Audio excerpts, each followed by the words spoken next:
नमस्कार, मैं हूं शिरीष मिश्रा। छत्तीसगढ़ की बात में आप सभी का स्वागत है। प्रदेश में कोरोना संक्रमण को रोकने के लिए भूपेश बघेल सरकार ने लॉकडाउन लगाने का अहम फैसला लिया है। 21 जुलाई के बाद जिन इलाकों में संक्रमण ज़्यादा होगा वहां लॉकडाउन की तैयारी है। हालांकि ये तय कलेक्टर्स करेंगे कि लॉकडाउन का स्वरूप कैसा हो। इसके लिए 28 जिलों के कलेक्टर्स ने अपने जिले में मौजूदा हालात के मुताबिक गाइडलाइन तैयार करने में जुट गए हैं। लेकिन राज्य सरकार का ये फैसला विपक्ष को रास नहीं आ रहा है। लिहाजा बीजेपी नेताओं ने लॉकडाउन को लेकर सरकार की नीतियों में सवाल खड़े कर दिए हैं। तो जवाब में भी सत्ता पक्ष ने कोरोना की मौजूदा हालत के लिए केंद्र सरकार की गलत नीतियों को जिम्मेदार ठहराया है। लॉकडाउन की तैयारी और उसको लेकर हो रही सियासत पर चर्चा करेंगे, लेकिन उससे पहले देखेंगे रिपोर्ट।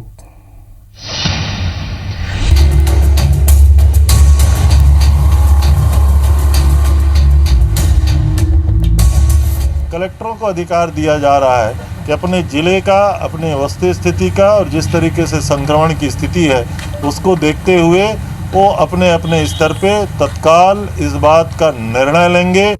और ये कलेक्टर के ऊपर छोड़ करके जो कहा जाता है ना बला टालने वाला काम, तो उन्होंने एक बला टालने वाला काम इस निर्णय से उन्होंने किया है, ये साबित कर दिया। मध्य प्रदेश में जब सरकार गिराने की कवायद चल रही थी, वो समय था जब देरी से नुकसान हो सकता था। कम से कम एक हफ्ते का लॉकडाउन करें, लेकिन केवल लॉकडाउन नहीं, मिनिमम 15,000 टेस्टिंग आप 7 दिन के अंदर में कर लीजिए।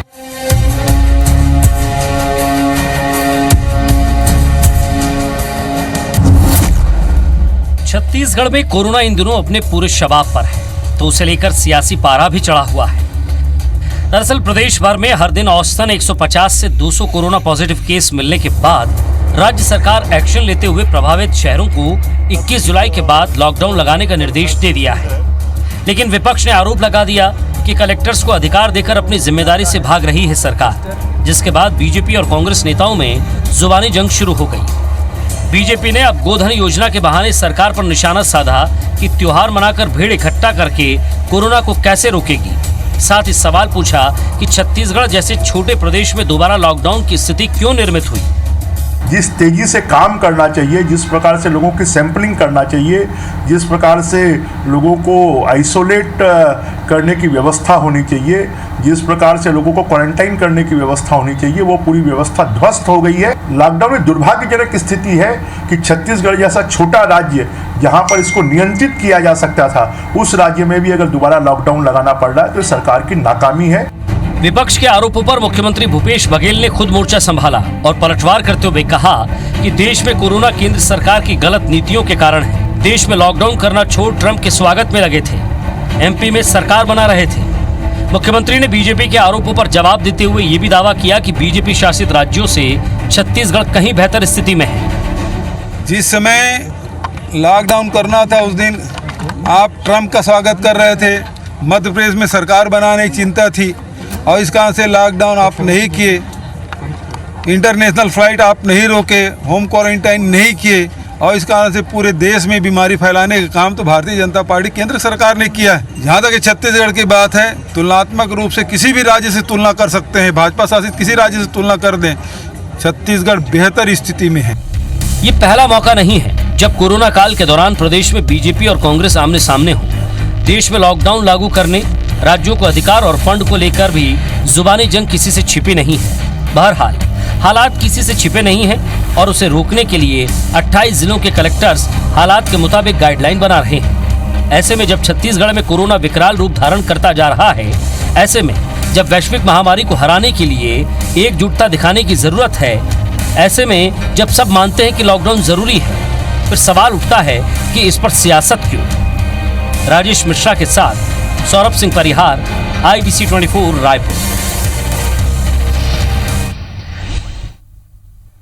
तो लॉकडाउन की तैयारी पर जो सियासत शुरू हो गई है, उस पर चर्चा के लिए हमारे साथ भारतीय जनता पार्टी से श्रीचंद सुंदरानी है। सुंदरानी जी, आपका बहुत बहुत स्वागत है। कांग्रेस से RP सिंह जी सत्ताधारी दल का पक्ष रखेंगे। सिंह साहब, आपका भी बहुत बहुत स्वागत है। जी नमस्कार। सबसे पहला सवाल सुंदरानी जी आपसे ही कर लूँ। आपकी पार्टी बहुत सवाल खड़े कर रही है, ऐसा क्यों हो रहा है कि पड़ोसी राज्य मध्य प्रदेश में भी जब कलेक्टर्स को अधिकार दिए जा रहे हैं, वहाँ पर लॉकडाउन हो रहा है, अलग अलग जिले के लिए अलग अलग पॉलिसी तय की जा रही है, तो छत्तीसगढ़ के लिए इतना हाई तोवर क्यों मचा रही है आपकी पार्टी? पहला सवाल। दूसरा, टेस्टिंग को लेकर जो आप लगातार बात कर रही है आपकी पार्टी, तो यहाँ पर टेस्टिंग जैसे कि सरकार ने बोला डबल करने जा रही है और उसको लेकर भी आपकी पार्टी के नेता सवाल खड़े कर रहे हैं। तीसरी बात जो है वो आपने यहाँ पर जो हरेली और गोधन के जो आज से शुरुआत हुई है गोधन योजना की, उसको लेकर जो आपकी पार्टी ने सवाल खड़ा किया कि सरकार उसमें भीड़ इकट्ठी कर रही है और दूसरी तरफ लॉकडाउन की बात करती है। इन सब सवालों की वजह क्या है? क्या हर चीज़ को विवादास्पद बनाना ही एक वजह है?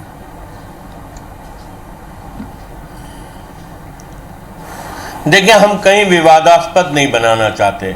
यह लॉकडाउन पहले लग जाना चाहिए था। सरकार गंभीर होती तो जरूर एक हफ्ता पहले ही लॉकडाउन लग जाना ही चाहिए था।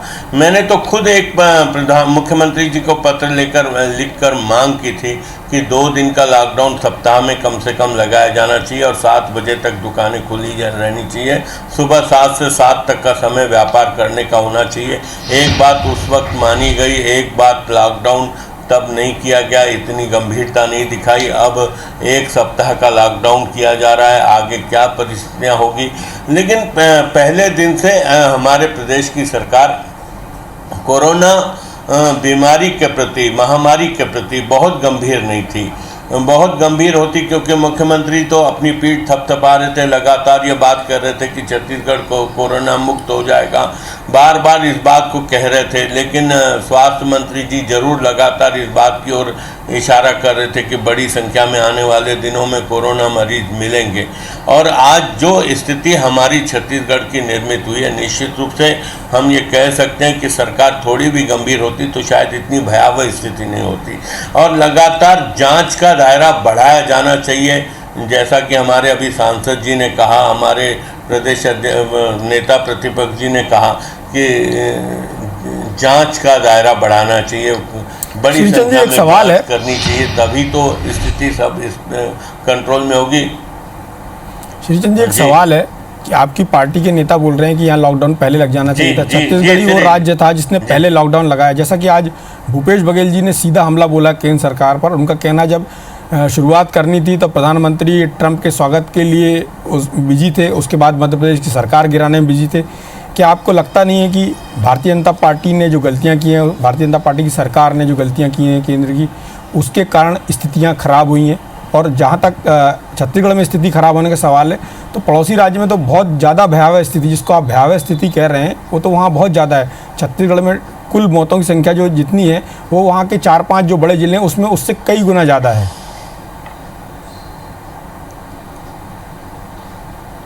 देखिए शिरीष जी, मध्य प्रदेश हो या महाराष्ट्र हो या गुजरात हो या बंगाल हो, स्थिति भयावह है। मैं नहीं कहता कि नहीं है। छत्तीसगढ़ में भी भयावह है तो वहाँ भी भयावह है। तो हम तो छत्तीसगढ़ में रहते हैं, छत्तीसगढ़ की बात करेंगे। हम मध्य प्रदेश में थोड़ी रहते हैं, हम तो आज छत्तीसगढ़ के नागरिक हैं। छत्तीसगढ़ तो बहुत बेहतर स्थिति में था ना शिरीष जी, लगातार बहुत बेहतर स्थिति तो उसका श्रेय देना चाहिए ना। लेकिन पता नहीं क्यों यह प्रांत कोरोना नहीं, तो हमने कहाँ विरोध किया? हमने तो हमेशा सहयोग किया। हमारे केंद्र सरकार ने लगातार छत्तीसगढ़ के साथ सहयोग का रुख अपनाया। प्रधानमंत्री जी ने 13 करोड़ रुपए अपनी रिलीफ फंड से भी छत्तीसगढ़ को भेजा। छत्तीसगढ़ के जितनी भी योजनाएं 20 लाख करोड़ से लेकर जो भी योजनाएं बनी उसमें मनरेगा, जिसका ढोल पीट रहे कांग्रेस के लोग, की मनरेगा में हम लोगों ने बहुत अच्छी व्यवस्था की। अगर 202 रुपये रोजी दी जा रही तो पैसा तो केंद्र सरकार मैं आपके सवाल और आपकी पार्टी के नेताओं के सवाल पर आरपी सिंह जी का रुख करना चाहूँगा। सिंह साहब, जैसा कि ब्रजमोहन जी ने आरोप लगाया है कि सरकार ने आज जो गोधन योजना शुरू की है उसके कारण इतनी जो भीड़ इकट्ठी हो रही है और वहाँ दूसरी तरफ लॉकडाउन की बात की जा रही है, तो दोनों बातें बड़ी विरोधाभासी हैं। उनका आशय साफ था कि सरकार भीड़ इकट्ठा कर रही है और दूसरी तरफ लॉकडाउन की बात कर रही है। क्या आप उनकी बात से सहमत हैं? शिरीष भाई, सारी बातों का जवाब सिलसिलेवार। सबसे पहली बात इन्होंने कहा ब्रजमोहन जी ने कि किसी भी राज्य में अगर संख्या बढ़ती है कोरोना संक्रमित की तो ये सरकार की विफलता है। उनका कहना बिल्कुल सही है। जब पहली बार मोदी जी ने इस देश में लॉकडाउन लगाया था तब कोरोना संक्रमित मरीजों की संख्या थी 519। आज मोदी जी का आशीर्वाद और कृपा से यह संख्या बढ़ के हो गई है 11,27,000, जिसमें औसतन एक दिन में 40,000 की बढ़ोतरी हो रही है। तो बृजमोहन जी का इशारा हमारी तरफ था, लेकिन निशाना उनका मोदी जी के ऊपर था। अब उतनी हिम्मत है नहीं कि मोदी जी का नाम लेके उनको पहुंच सके, तो हमारे ऊपर निशाना लगाते गोली मारते हैं मोदी जी को। दूसरा, इनके दिव्य ज्ञानी सांसद सुनील सोनी जी का बात मैंने सुना। उन्होंने कहा कि एक हफ्ते के अंदर 10-15 हजार टेस्ट हो जाने चाहिए। एक हफ्ते नहीं, 3 दिन में हो जाएंगे। हमारा औसत रोज का 5,000 टेस्ट है, और केंद्र सरकार का औसत बता देता हूं मैं, पर मिलियन 10 लाख लोगों पर 10,175 लोगों का टेस्ट होते हैं, जो कि पूरी दुनिया में हिंदुस्तान के साइज के किसी भी देश में सर्वाधिक कम है। ये मोदी सरकार और भाजपा के लिए डूब मरने वाली स्थिति है। तीसरी बात, बृजमोहन जी ने कहा कि गोधन योजना के नाम पर भीड़ जुटाई जाएगी। ये आरोप नहीं है, ये उनका अनुभव है। हमने सरकारी पत्र, शिरीष भाई आपको याद होगा, बाकायदा पत्रकार वार्ता लेके सार्वजनिक किए थे। जब इनके तत्कालीन राष्ट्रीय अध्यक्ष अमित शाह जी आए थे, तो कैसे ड्यूटी लगाई जाती थी कि एसडीएम इतने लोगों की भीड़ लेकर आएगा, शिक्षक यहाँ खड़े होकर फूल बरसाएंगे और गाना गाएंगे, बहारो फूल बरसाओ मेरा महबूब आया है। तो ये आपका अनुभव था। सबसे पहला गोधन योजना जहां शुरू हुई बहर गांव में, मैं सुबह 9 बजे से मौजूद था। मैंने वहां देखा कि सीमित संख्या में प्रशासन ने चुने हुए जनप्रतिनिधियों को निमंत्रित किया था, वो भी पास के जरिए। एक भी आदमी वहां अतिरिक्त नहीं था। तो राज्य में हमारी सरकार है, चिंता हमको है। चिंता आप तो ये कीजिए कि मोदी जी ने कोरोना से लड़ने के लिए क्या किया। जब 519 लोग थे तब क्या किया, लॉकडाउन, और 2 लाख लोग हो गए तो अनलॉक। फिर कहा ताली थाली घंटी घंटा बजाओ, फिर कहा दिया जलाओ। अरे आप जिम्मेदार प्रधानमंत्री हैं तो सामने आइए, देश के सामना कीजिए और आंखों में आंखें डाल के कहिए कि घंटी घंटा बजाने से कोरोना भागा क्यों नहीं, दिया जलाने से कोरोना भागा क्यों नहीं। आप क्या कहते हैं, नया जुमला, आत्मनिर्भर भारत। अरे आत्मनिर्भर भारत तो आपके पैदा होने के पहले भी था और आज भी है, कल आप जब नहीं रहेंगे तो भी रहेगा। आप तो ये बताइए कि कोरोना से लड़ने के लिए आपने क्या किया। और सबसे बड़ा सवाल कि 15 साल तक इस राज्य को लूट कर खोखला कर देने वाली भारतीय जनता पार्टी के नेताओं ने इस कोरोना के संक्रमण काल से निपटने के लिए क्या किया। केंद्र सरकार को एक पत्र तक नहीं लिख सके, हाथ कांपते हैं थर-थर। केंद्र से मदद नहीं मांग सकते, हाथ कांपते हैं थर-थर। इनके राजधानी के सांसद एम्स में जाते हैं शिरीष भाई, और वहां से फोन करते हैं राज्य के स्वास्थ्य मंत्री आदरणीय टी.एस. सिंहदेव जी को कि एम्स के डॉक्टरों को पीपी किट दे दीजिए। सोचिए तो कितनी शर्मनाक बात है। इस देश की सबसे बेहतरीन चिकित्सा सुविधा उपलब्ध कराने वाले संस्थान के पास पीपी किट नहीं है। उसके लिए सांसद को हमारे राज्य मंत्री से रिक्वेस्ट करना पड़ता है, और हमारे यहाँ के स्वास्थ्य मंत्री बड़ा हिट दिखा दिया, अगले दिन भिजवा देते हैं। तो आरोप लगाने से पहले अपनी तरफ देख लें तो बेहतर होगा। एक उंगली हमारी तरफ उठाएंगे तो 3 आपकी तरफ मुड़ी हुई है। और सबसे अंत में एक बात बोलकर शिरीष भाई बात समाप्त करता हूं कि पूरी दुनिया के 205 देशों में जहां कोरोना फैला हुआ है, वहां सिर्फ 2 देश, एक अमेरिका और दूसरा हिंदुस्तान, पूरी दुनिया में 2 देश है जहां पर कोरोना लगातार फैल रहा है। बाकी हर जगह काम हो रहा है। तो ये रिश्ता क्या कहलाता है। अमेरिका के राष्ट्रपति और हमारे यहाँ के प्रधानमंत्री, दोनों का बौद्धिक स्तर एक है। बड़े दुख के साथ कहना पड़ता है, दोनों का बौद्धिक स्तर एक है। खैर आरपी सिंह साहब, बात बहुत आगे तक जा रही है। और श्रीचंद सुंदरानी, सवाल आपसे है। आरपी सिंह साहब का कहना है कि आपके जो प्रधानमंत्री हैं उन्होंने छत्तीसगढ़ के लिए कुछ नहीं किया है, और जो करना चाहिए था देश के लिए वो भी नहीं किया। उनके बौद्धिक स्तर पर भी उन्होंने सवाल खड़ा किया है, अमेरिका और भारत का रिश्ता भी जोड़ा है। आपका क्या कहना है?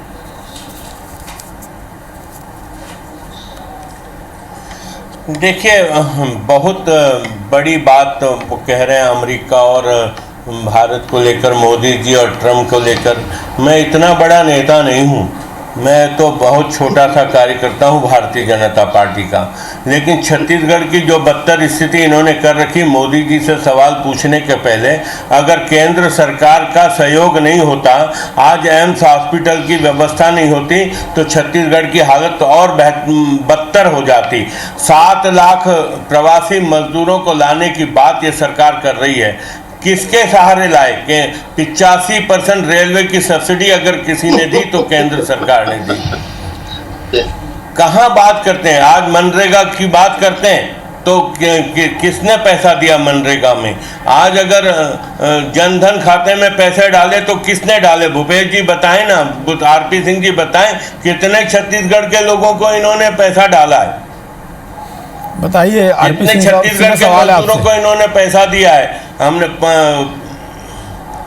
देखिए, मुझे याद आता है जनधन खाते में 2 किस्त, किसान सम्मान निधि में 3 किस्त। सुनिए, पहले सुन लीजिए, आपने कह दिया। मैं हाँ बताइए ना, आपने किसको दिया? आरपी सिंह जी बताइए ना। हाँ बता रहा हूँ। देखिए, इन्होंने पहला कहा कि मोदी जी ने प्रधानमंत्री रोजगार योजना के तहत इस राज्य को पैसे दिए। क्या मोदी जी के प्रधानमंत्री बनने से पहले योजना संचालित नहीं थी? जब रमन सिंह 15 साल यहाँ मुख्यमंत्री थे तब क्या पैसे नहीं आते थे?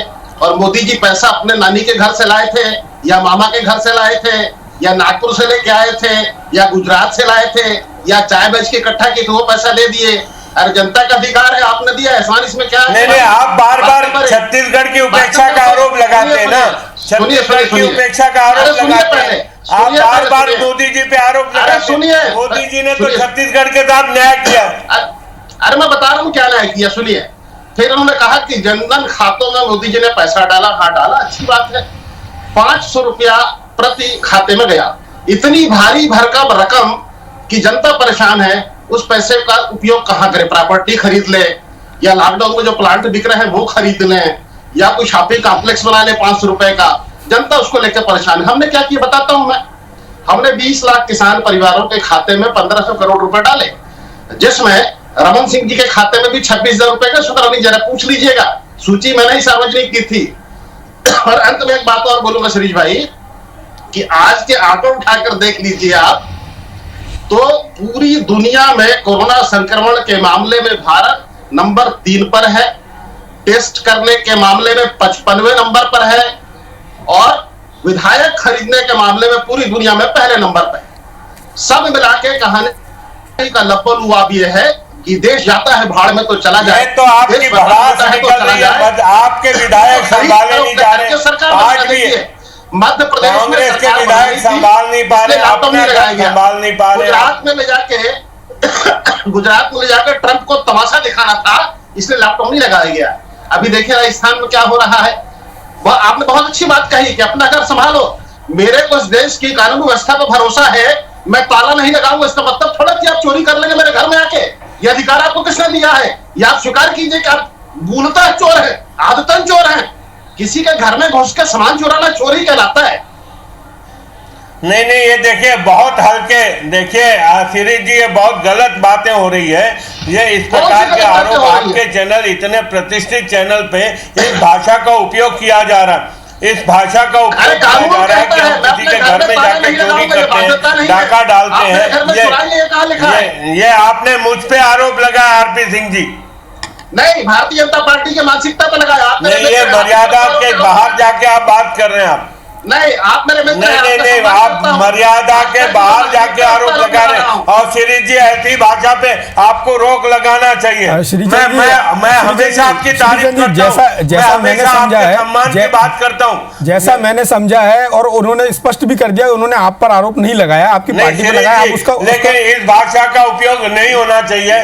मैं आरपी सिंह जी का व्यक्तिगत रूप से बड़ा सम्मान करता हूं। मैंने इस चर्चा का उद्देश्य आपसी वाद विवाद करना या आरोप प्रत्यारोप लगाना नहीं है। हम मुद्दे पर बात कर रहे थे और मुद्दे से बात भटक गई, और यदि ऐसा है तो ऐसी भाषा का प्रयोग नहीं होना चाहिए। खैर, हमारी चर्चा में उद्देश्य इसका ये था कि लॉकडाउन पर चर्चा की जाए, लोग इसको लेकर सतर्क रहें और अपने जीवन को परेशानी में ना डालें, अपने आप को सुरक्षित रखें, अपने घरों में सुरक्षित रखें और सरकार के दिशा निर्देशों का पालन करें। और इस पर जो राजनीति हो रही वो बंद होनी चाहिए। इस चर्चा में आप दोनों ने भाग लिया, इसके लिए आप दोनों का बहुत बहुत धन्यवाद। नमस्कार।